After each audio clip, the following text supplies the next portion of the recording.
We are following a tragic situation that's unfolding at a long-term care facility in Laval, Quebec this morning. It has one of the worst outbreaks of COVID-19 in this country.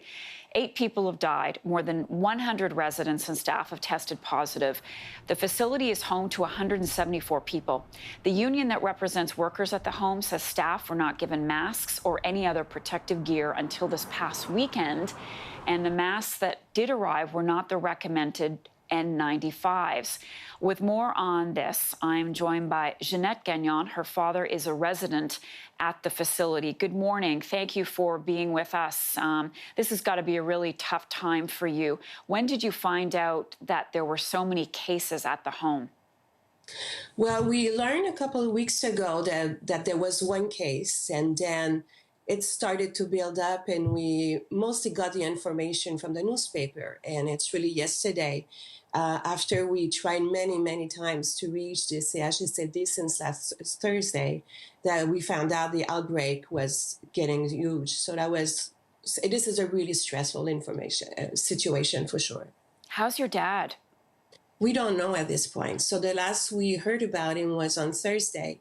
We had a video conference with him, and he was okay at that point. But we realized because the tablet was switched, we could see the person holding the tablet, and we realized she didn't have masks, while we knew that she was moving from one room to another. So we contacted her privately after to ask her what was going on, and she told us that she may be getting a mask the day after on Friday.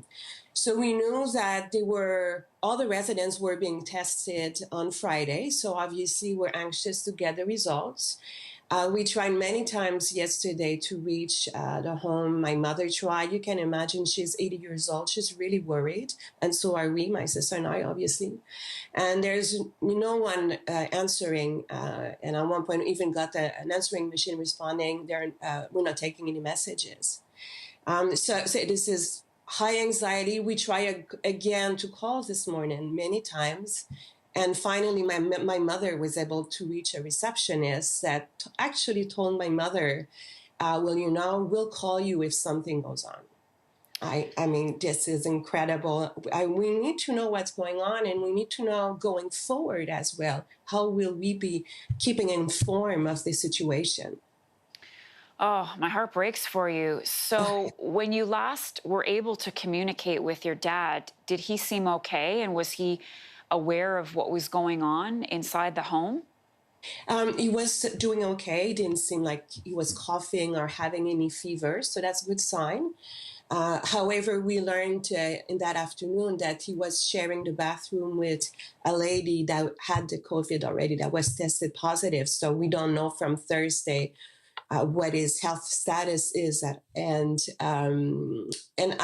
so he's not really conscious that there's a virus. We tell him when we have video conference with him, but he does not really understand the situation. He has Alzheimer's. So now that you hear about the outbreak at the facility, what are you thinking about your dad being there? That must be worrying. It is worrying to a point that even last week we were discussing within the family whether we should bring him back home somewhere.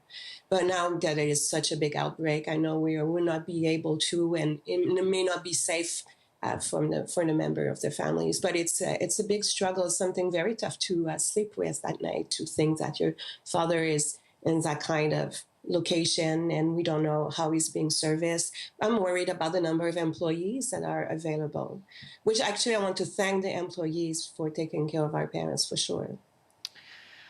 Oh boy. Okay. Well, thank you so much. We're thinking of you and your family and your dad. Ginette Gagnon, appreciate it, and we'll speak with you again.